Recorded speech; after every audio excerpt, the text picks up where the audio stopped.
Update: am I the a-hole for cutting my child's inheritance? Original story.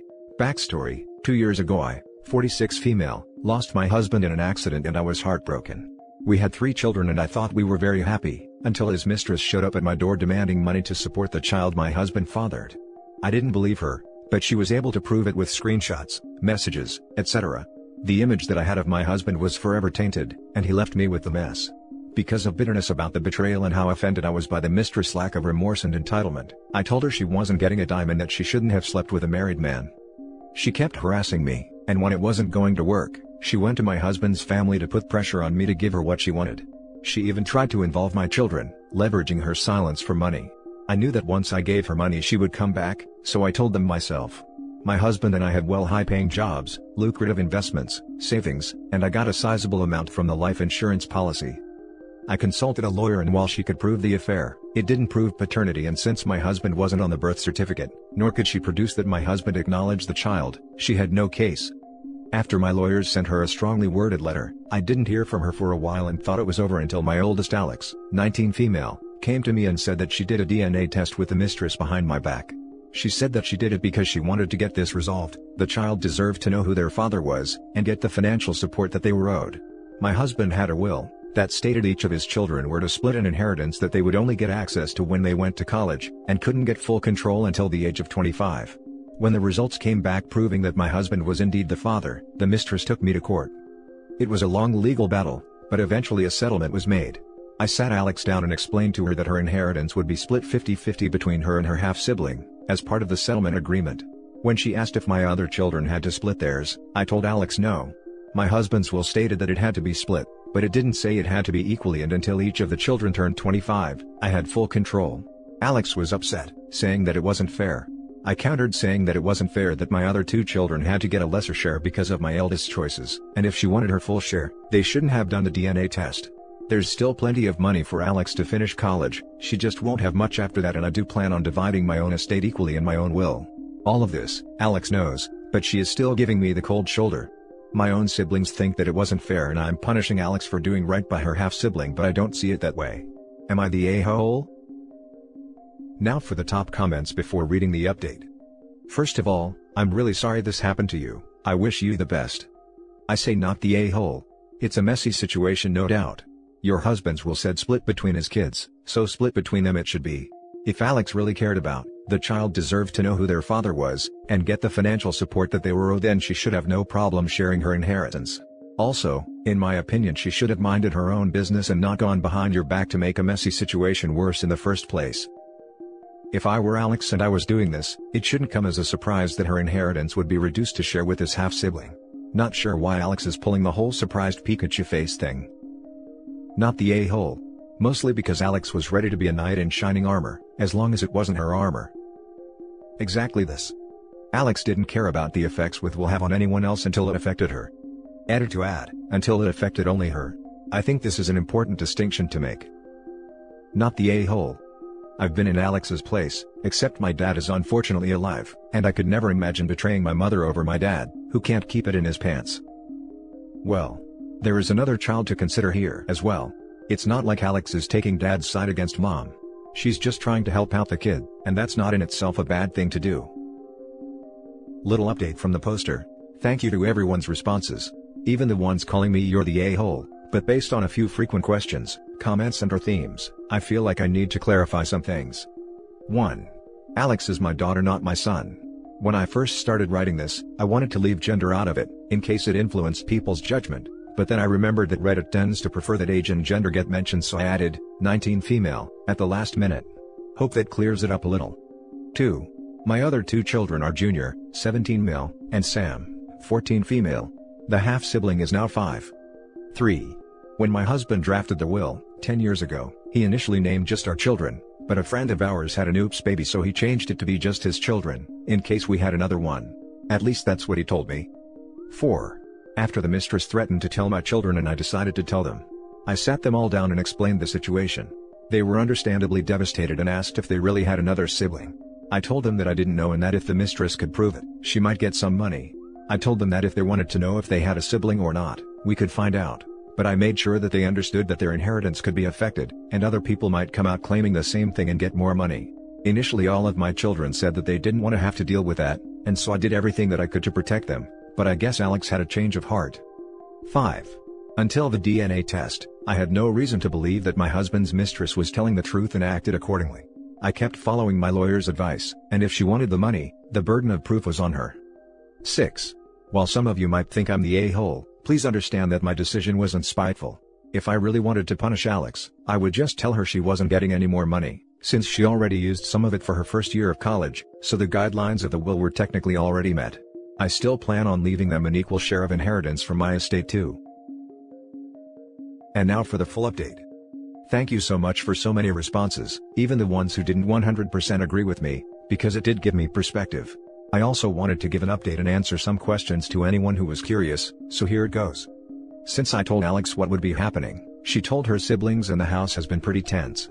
To try and make peace, I spoke to each of my kids for a one-on-one, and as a group to figure out what to do next. I spoke to Alex first, and some interesting information was revealed that I'm very angry about. Apparently, the mistress created a fake profile account and manipulated my daughter into befriending her. After gaining my daughter's trust, she pretended that she was in a similar situation as her and said that a DNA test proved that there wasn't any paternity. When Alex went behind our backs, she thought that it would prove the mistress was trying to scam us. My son, Junior, 17 mil, is furious that Alex went behind our backs and doesn't care why she did it, and blames her for them being stuck with a half-sibling he doesn't want. My daughter Sam, 14 female, said she wishes she never knew the truth and is deeply upset. I asked my children that since they now know the truth, would they want a relationship with their half-sibling.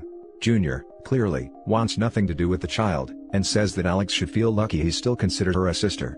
Sam says she doesn't want to, and I feel it's because she's in denial and wants to live life pretending that her father was perfect. Alex admits that she is curious, but never wants to see or hear from the mistress ever again, so she doesn't think a meeting will ever be possible. I proposed family therapy, and while my girls are open to it, my son says that therapy is only for people who have something broken in them and that's he's not broken, is now happy that his father is dead and wants to change his last name as soon as he turns 18. I'm not going to force him, but I do hope he changes his mind one day. Now for the top comments. Wow, I missed the original post, just read it also. It's so unfortunate that all of this has tainted for you all forever, the memories of your husband and their father. What a difficult situation to be faced on top of his death, which you were all just likely feeling you have somewhat worked out what your new normal is, and now this. I'm sure your son is partly misplacing his anger on Alex, however, I do believe she should have told you what she was doing. Even if, as she says now, she was trying to expose a scam, she should have suggested/disclosed that angle to you before submitting presumably her DNA for comparison. They may never want a relationship with this child, and that seems very normal/rational.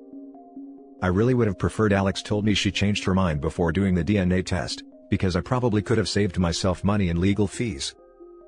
Would your husband have financially supported this kid? Voluntarily? I honestly don't know.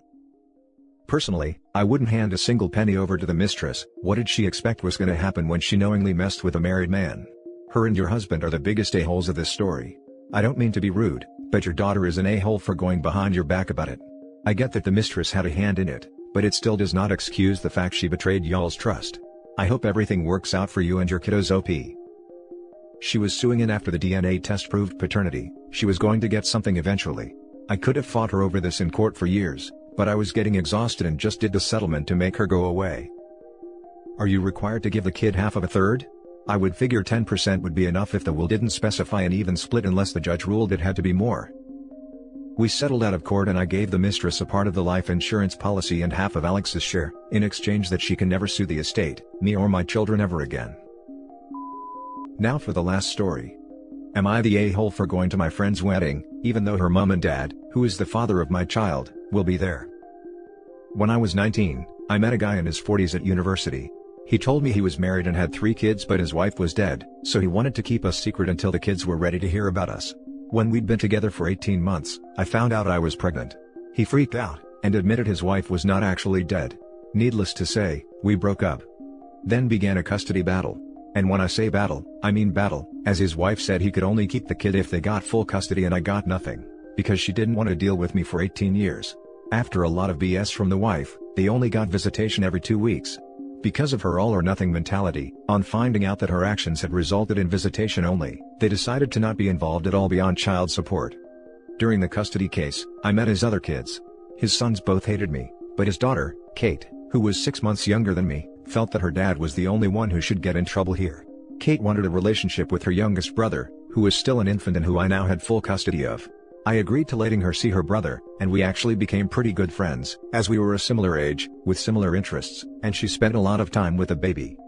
A few years ago, I introduced Kate to a friend of mine, and now they're getting married. My son and I are still a touchy subject with Kate's parents, and Kate says her mom regularly complains about the child support. However, Kate wants her little brother at her wedding, and she and the groom both want me there. The wedding isn't until next summer, and the invites haven't even gone out yet, but she sorted out her guest list and me and my son, who is now 6, are both on it. I've already said we'll be there. Kate's parents have seen the guest list. Her mother has messaged me, asking me to not attend.